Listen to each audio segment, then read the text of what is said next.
Hello there, everybody, and welcome to another weekly walk. Now, my name is Jose, and today on this lovely November afternoon, we are going to be exploring the east side of Central Park from Conservatory Water to Conservatory Garden. So we do have a bit of ways to walk today, so we're going to make our way roughly from about 73rd Street through 106th Street.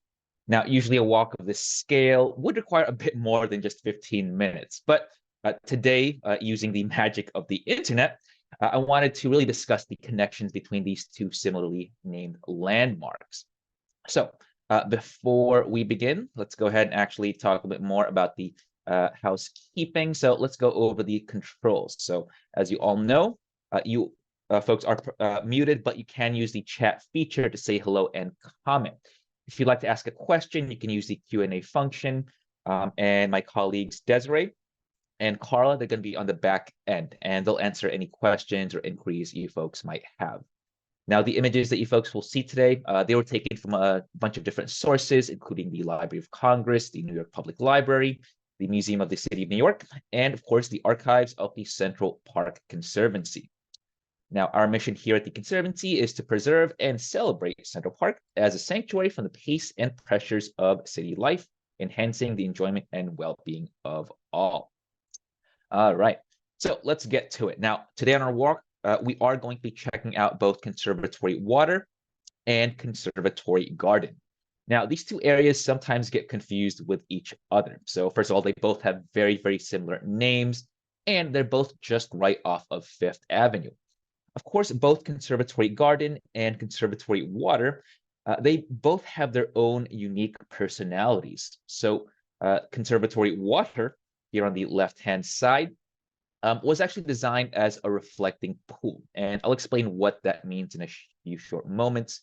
Whereas Conservatory Garden, right here on the right, that's been a major site for formal plantings like flowers, ornamental trees, and shrubs since the early 20th century. Whoops. All right, so let's go ahead and actually take a look at the map, and we'll see some of the connections between these two areas.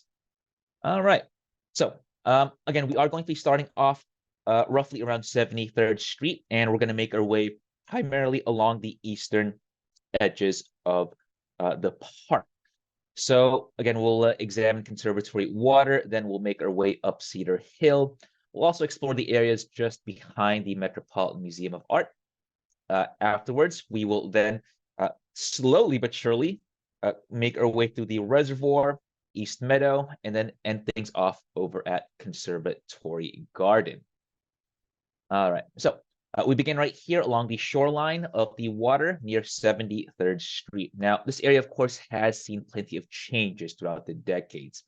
And there have been a few additions made since the time of Olmsted and Vaux. But overall, I think the formal character of the water has remained relatively unchanged since the 1860s. Today, with Conservatory Water being such a high traffic area, it is very much a formal water body. So it's going to be lined with granite as opposed to the more naturalistic shorelines of places like maybe the nearby lake or perhaps maybe the pool or the pond. However, in the past, concrete and even wood planks were used to keep folks from falling into the water. Now, one of the more famous activities to do here is, of course, model boat racing, which historically has been super popular in Central Park since the late 19th century. In the days before radio controls, model boat enthusiasts would actually push their boats along the water using these very long poles, and then the winds would take it from there. Now, right on the eastern side of Conservatory Water, you'll find this building known as the Curbs Boathouse, where enthusiasts can store their model boats.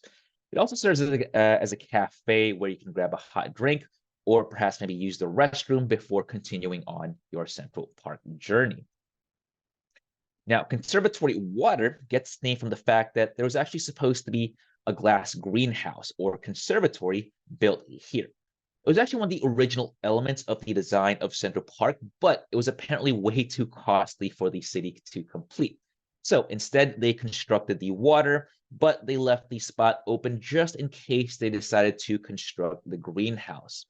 Now, here's a map from 1873. And actually, just directly below where it says Conservatory Water, you can actually see the proposed site of this conservatory or greenhouse. So here it is as it looked when it was first proposed in the 1860s.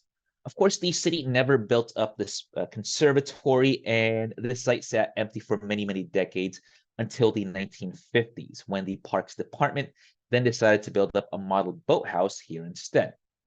Honestly, though, I think it would be really interesting to see how the park would have turned out with a greenhouse right here in the middle of 73rd Street. Now, not too far away from the boathouse, along the northern edges of Conservatory Water, you can find the Alice in Wonderland statue. Now, this was dedicated back in 1956, officially as the Margarita Delacourt Memorial, who was actually the late wife of park donor George Delacourt.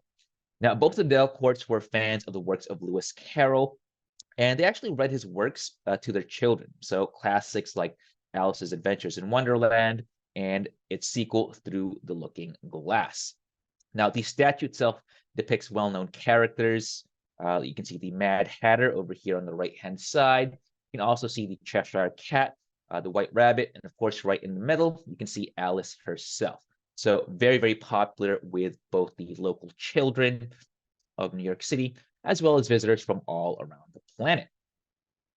All right, so let's continue on with our walk as we head north. And from here, we're actually going to quickly walk through Cedar Hill because I wanted to really focus primarily on Conservatory Water and Conservatory Garden. So let's make our way through the area. Now, Cedar Hill gets its name from a group of cedar trees right along the top of this hill. Now, these are mostly what's called Eastern red cedars. Eastern red cedars are actually native to New York, but you'll also find other pines and evergreens like Lebanese cedars, Atlas cedars, and Norway spruce, and things like hemlocks as well. And if we continue on, right along the corner, up the pathway, you can see this very, very unusual rock outcrop that stands out from the other rocks of Central Park, primarily due to its very unique banding. So you can actually see two different types of the rock known as schist featured here side by side. So you folks can actually see the lighter colored schist, and there's this much darker one called amphibolite. Amphibolite is basically the same, or it's still very much schist, but very, very different in terms of its composition. You can also see multiple generations of folding over. That, of course, is very characteristic of Manhattan schist. Now, research suggests that these two bands, they aren't very much different from each other. So besides color, they're both formed by very similar geologic processes. But I think it's still really fascinating to see it up close and in person. Again, this is just right off of Fifth Avenue, north of Conservatory Water. All right, and from here, we hop onto the main drive, and we're going to continue up north as we approach the areas just behind the Metropolitan Museum of Art. And over on the left-hand side, we can see the statue of the ever-popular founding father, Alexander Hamilton. Now, Hamilton, of course, was one of the most prominent and important New Yorkers during the early federal era. And he owned land in Upper Manhattan in the area that we now call Hamilton Grange. So here's a close-up of the pedestal of the statue, which was donated by Hamilton's son in 1880. The sabers and the tricorn hat, by the way, actually reference his military service during the American Revolution. So during that war, he actually served as an aide-de-camp to General Washington himself. And he also would have led Continental Army troops in skirmishes like the battles of Princeton, the Battle of Trenton, and the Battle of White Plains. All right, so let's continue heading north towards Conservatory Garden. So from here, we're going to walk along the bridle path parallel to Fifth Avenue. And over on our left-hand side, we get this nice little view of the reservoir. And of course, just directly behind it, you can see the Upper West Side in the background. Now, the reservoir sits at more than 106 acres, and it's got some of the most sublime views of New York City from this part of Central Park. Very, very incredible Again, I wish I could actually take you folks around the reservoir for this weekly walk, but we must continue on. Now, the reservoir is also famous for historic plantings of cherry blossoms, first donated to the US from Japan back in 1912 as a sign of goodwill. Now, the ones that we're looking at, these are actually some of the oldest surviving cherry blossoms in Central Park. And you can really see that just by looking at their trunks, which are very, very, very gnarled. Now, normally we might associate cherry blossoms with pink and white flowers in the spring. Now, they're not as bright and flashy in autumn, but I think it still is really interesting to see them with their fall foliage colors this time of the year.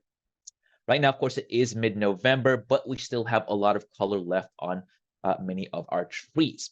It's always really a challenge to figure out exactly when the foliage will change every year, especially in a place like Central Park when conditions vary annually.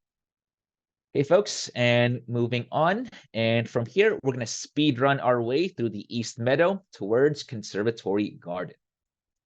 Now, the East Meadow these days has a nice collection of trees that you might not see very often around Central Park. So trees like Douglas firs, which you might find in places like the Pacific Northwest. You can also find black pines from primarily Japan. Now, Vox and Olmsted originally intended for the East Meadow to be primarily an arboretum, but the city abandoned that plan when apparently it got a little bit too expensive. Now, right up the pathway, we've got this very lovely sugar maple tree with its incredible golden orange colors. Just a little reminder that Central Park has some of the most spectacular autumn colors in New York City, even if it is later than most other places, especially considering New York State, Long Island, New Jersey. All those places are pretty much way past peak.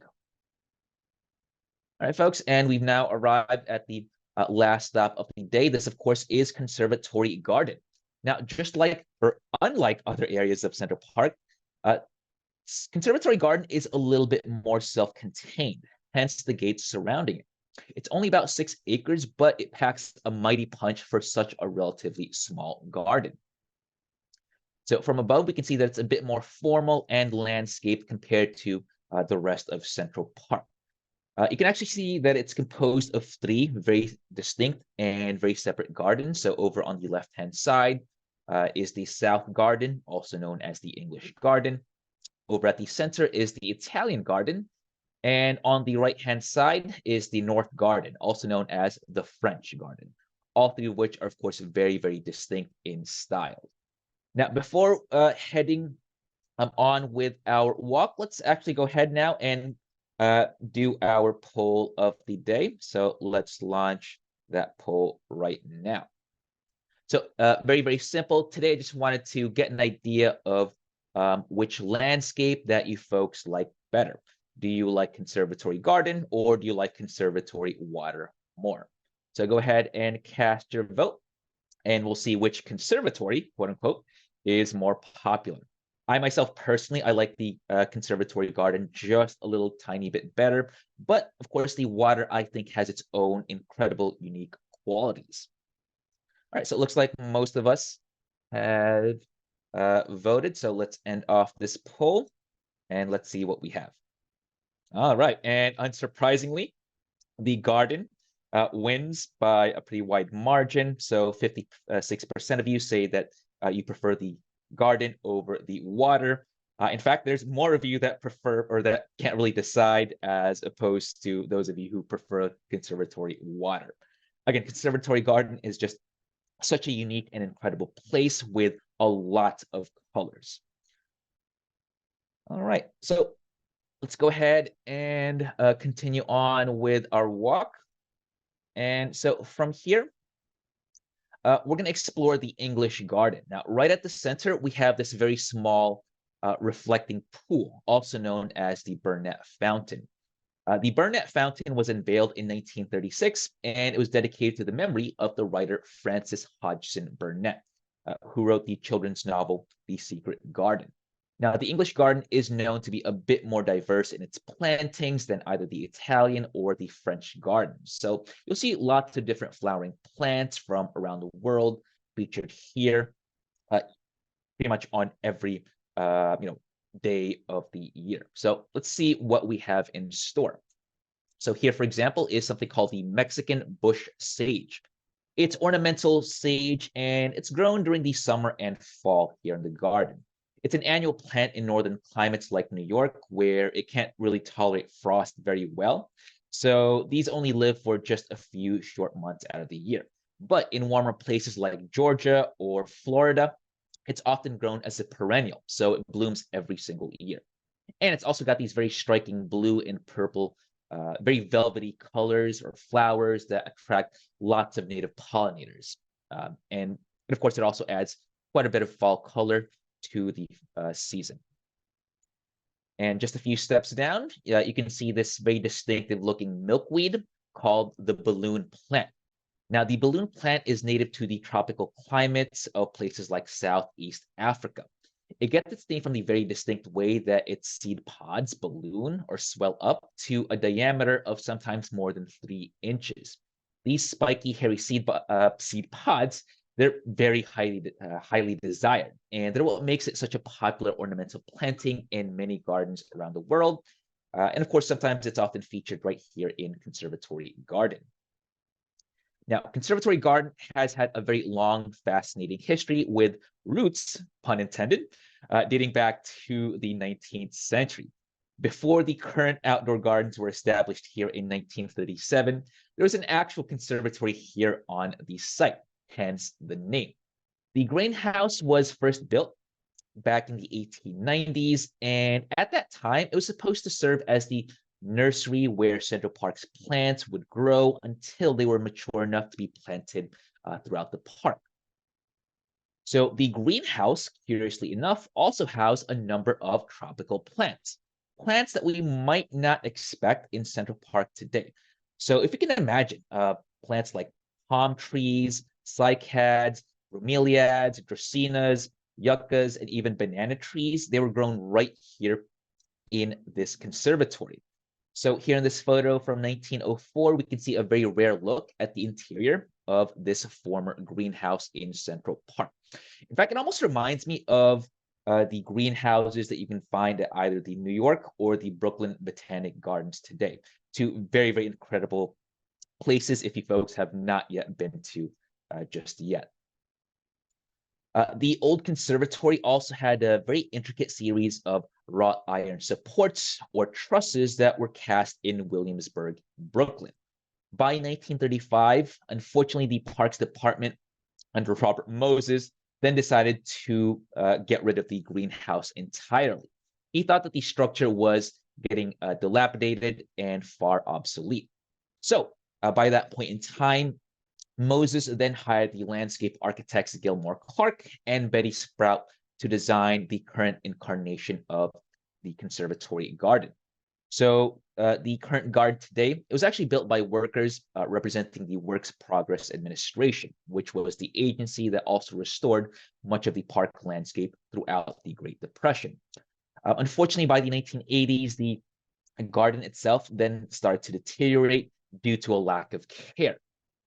So in 1980, Elizabeth Barlow Rogers, who was the founder of the newly formed Central Park Conservancy, she contacted a leading garden designer by the name of Lyndon Miller to help with its restoration.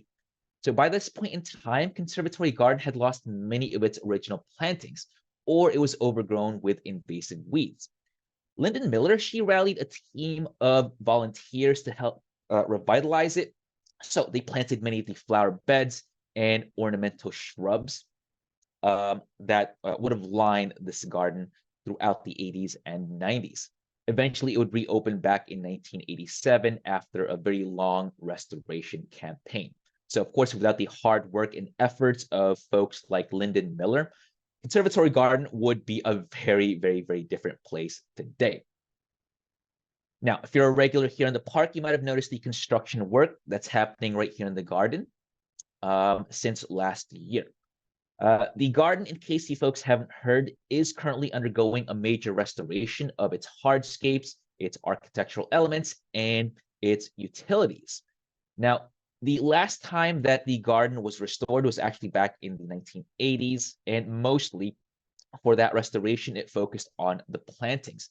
But this is the very first time that features like the hardscapes of the Conservatory Garden have been addressed since it was created back in 1937. So very, very important work.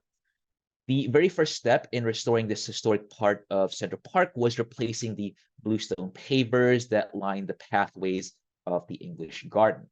Now, bluestone was historically used in the early construction of the park back in the mid 1800s, and it was used around places like the Dairy and Belvedere Castle.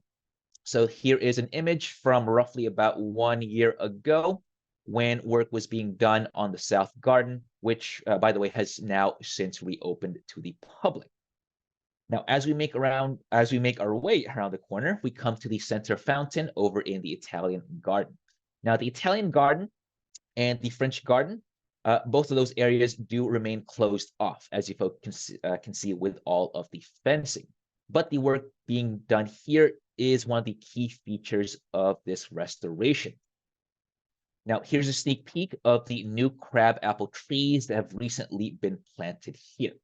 The ones that were here before and were recently removed this past year, unfortunately, they were well past their prime, and they were showing significant signs of decay.